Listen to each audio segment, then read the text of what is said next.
So when you set out to and now run a global company, often you're so focused on looking at where you're trying to go, you forget where you came from.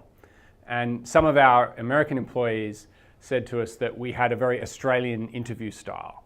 And it reminds me that the company you build, the culture that you build, is often from where the founders come from.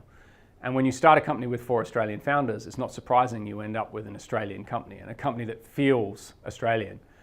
And the positive side of this is you get that can-do attitude, you get that grittiness, you get that desire to go do things that other people think aren't possible.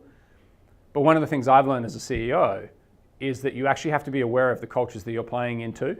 And so specifically when I go to the US, I need to actually think about the fact that as an Australian, I underplay myself, I underplay the company. I think the biggest thing that you have to be aware of as an Australian CEO going particular to the US is it doesn't pay to be too humble. So we tend to, in Australia there's quite a tall poppy thing, we tend to underplay things, we use a lot of sarcasm.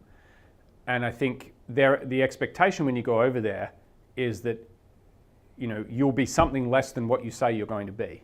So if you come in and underplay your hand, they will assume that you're actually something much less than you already are. And so having that ability to be willing to make the bigger claim, to think about what you're doing on a bigger scale. And honestly, that's one of the things that I actually enjoy about going to the US, is it reminds me constantly to think bigger.